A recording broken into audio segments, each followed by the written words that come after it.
Let's see if I can find that. Let's see. There we go. I cut off some of the people. I'm sorry about that, but we just had a great conversation about mail and testing and digital and all sorts of stuff, and it was a lot of fun. So if you're in the Twin Cities and you didn't get invited, it's because I'm a little haphazard. LinkedIn forces me to cut and paste these invitations by hand, which is insane. So either get in touch with me, join the WDMA group on LinkedIn because I always put the announcements there. And I expect to be out in Boston in September, so we'll have one out there for you. And if you're out in the Boston area, but join the link or the WDMA group on LinkedIn, or go over to WDMA.org and join. You can subscribe or you can fund this effort. There's a lot of misunderstanding about mail these days, and so the WDMA is working hard to try to clear up some of those misconceptions and give people resources to excel in direct mail. So for all those reasons, get over to WDMA and join and support our efforts. That would be great. But your encouragement and your likes and shares and all that stuff that I get every day really matter too. So let's start out with a 90s internet commercial and just see how things were being perceived in those days. Here we go. I can't hear if it's working. That's the only thing, is because I have my microphone in and I can't hear. And we'll turn it up a little bit. We'll try to. Having the internet in our home has had a get it great up impact anymore. on our lives. Rich keeps up with the stock market and our investments, and I'm able to There we put go. half the time it used to take me. And the kids are So they're really, really into the internet. Which makes me happy, as I would sure like them to.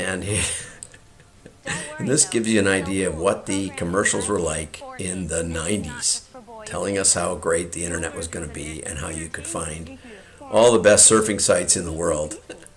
My first experience with the internet was the Louvre in 1994. Websites your children can visit. You never can be too careful. And to help out if Okay. requested. Though I doubt she'll be asked.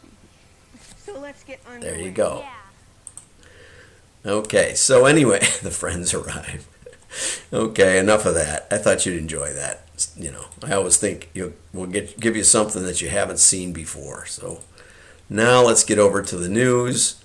There's yet another article about digital fraud, and it really is based on the same study. I keep writing down the study. I think it's Jewel Research, something like Juniper Research. There it is. Was actually the ones who did the study. The ANA published an article about it in early June, and I covered that last week a little bit. Dr. Augustine Fu took some issue with it. They put it up and then they removed some of it, and there was quite a reaction apparently. I read several articles today about how there seems to have been some kind of a backlash to the ANA admitting that there was $120 billion in it's not ad fraud. Dr. Fu, clarified that it's assorted fraud. It's assorted fraud across the internet. And the big problem is that the main players in the internet advertising business have a vested interest in billions of fake accounts, in billions of clicks that really aren't seen by humans, and the fundamentals of how to get to cure this is to, instead of looking at the clicks, instead of looking at the fake engagement metrics, we all need to go back to the basics. We need to think about maybe you didn't, because you probably didn't, but in direct mail, when I learned direct mail, every time we would mail a list, we would look at the number of responses tracked back to that list. We would have, if you called in, we would ask you on the phone, what's that little code on the magazine or on the catalog? Or if you mailed in your believe it or not, people would mail in with a check, and we would see the code on the order form. And so we were able to track that back, and some people did more rigorous tracking than others, but in general, we were able to track all our media back. If we were doing lead generation, we would have the magazine. We would have the magazine coded, each ad coded, or if we couldn't do that, we would, say ask for Sally on one ad, ask for Susie on another, ask for George on another, and we would always go that extra step in doing multiple versioning, multiple media, and tracking those results and tracking them all the way to the sale, and even tracking them then beyond the sale to year 1, 2, 3 downstream revenue, so that we could actually go back and say, well, we ran those ads and we got lots of leads back 3 or 4 years ago, and we got lots of initial orders. How did those people work out long term? We had a lot of conversation about a particular, we were talking about a particular mailer who was cutting back their catalog, thinking that they could generate and acquire customers much less expensively through digital. And I told Kevin, who was there, I said, make sure they're ready to track the long-term value, because consistently we've seen catalogers go from a real catalog to the Slim Jim, or go to a postcard, or then go to digital, and think that they're generating the same number of catalogs for a very small price. I mean, the same number of customers for a very low price per customer, only to find out a couple of years later that those customers are only worth 25% of the value that the ones acquired by mail were worth. And by then, it may be too late to save their own business. So it's this is very, very important that you have to understand that not only is digital dangerous and fraudulent. One article pointed out that 120 billion is like 40% of the U.S. ad spend in digital advertising.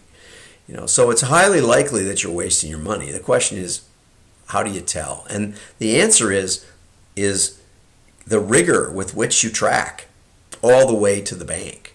And, I highly encourage marketers to get with their CFO and talk about EBITDA and talk about, how to verify and validate in the mind of the CFO what advertising is really working. And the funny part is, as Andrew Ettinger has proven over and over, is that when companies put mail into the mix and actually go to the trouble to figure out who generated the order and what the long stream value is, that mail wins. And that's the saddest part. The saddest part is we have this soup of digital fraud, and we keep increasing the spend. This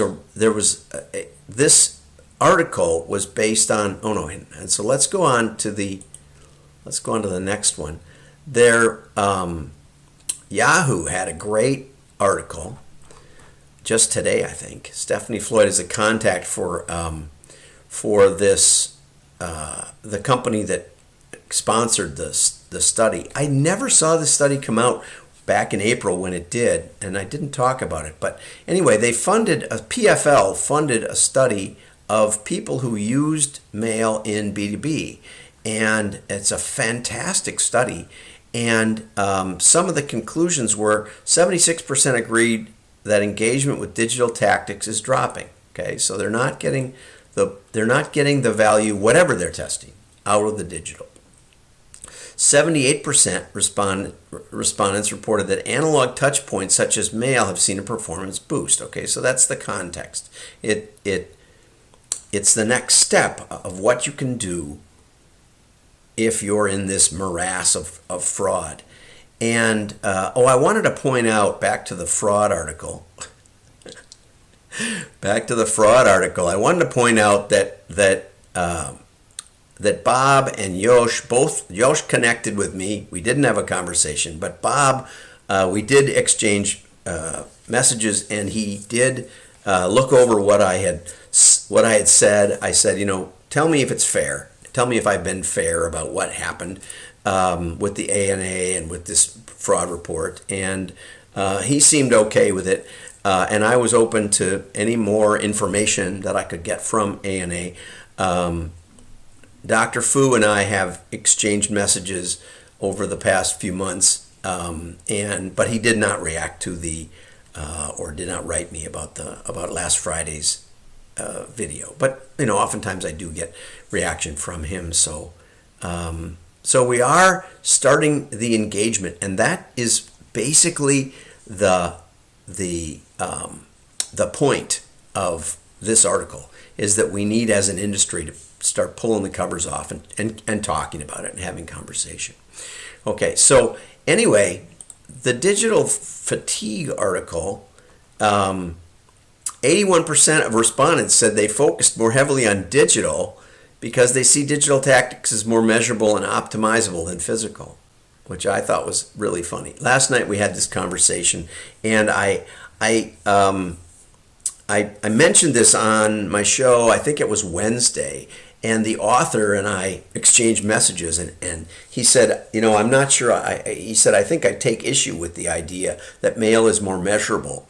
And what I said was, it's measurable, more measurable in two senses. One is that when you stop mail in any given campaign, you can often, especially with your customer file, if you've been mailing them something and you stop, oftentimes your business takes a hit. Or if you do a holdout test and you're going to mail all these, but you say, well, let's not mail these, and we'll mail the rest, and we'll see if there's a difference. There's often a real differential that you may not see in digital. So that, in that sense, I said mail is more measurable.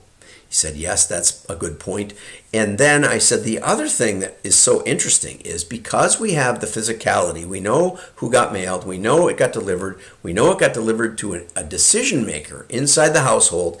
You can say, well, just glancing at it and throwing it in the trash isn't much attention to be paid. But it still is a level of attention that may actually be higher than your average digital ad, right? Or even, or whatever. And that gives us a null set, a set of where aren't the fire hydrants, where aren't the crosswalks. And that is the piece, the labeled data set that's required for oops, oh yeah, I'm on here. I couldn't see myself. I'm over there underneath the arc. When I'm on the laptop, when I'm traveling, it's a nightmare.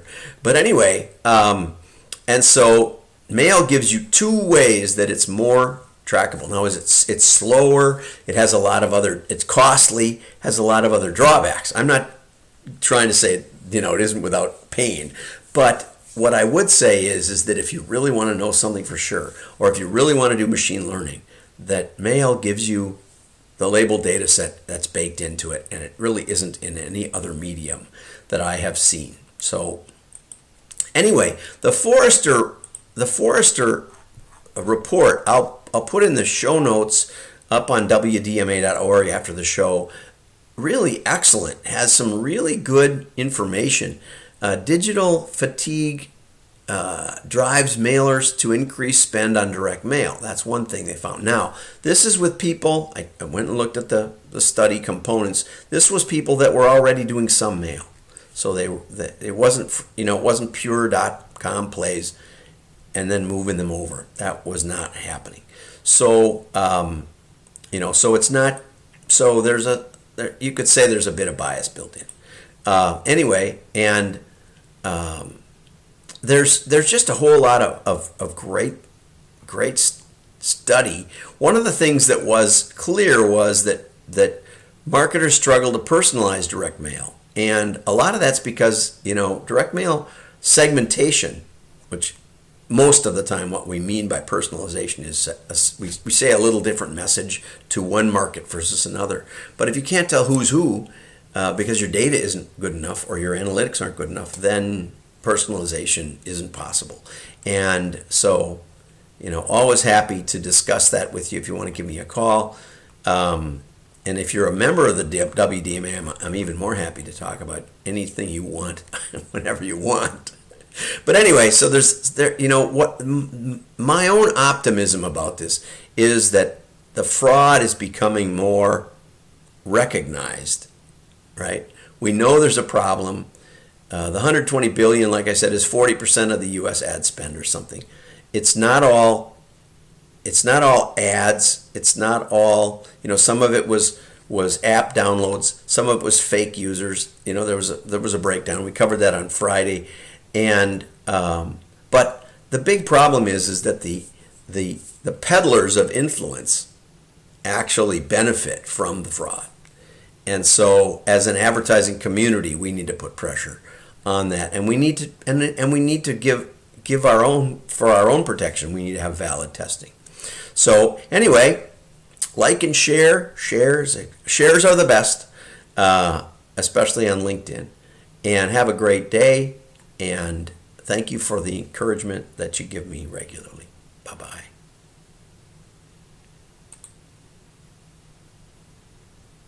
I have to hit the button. It's different when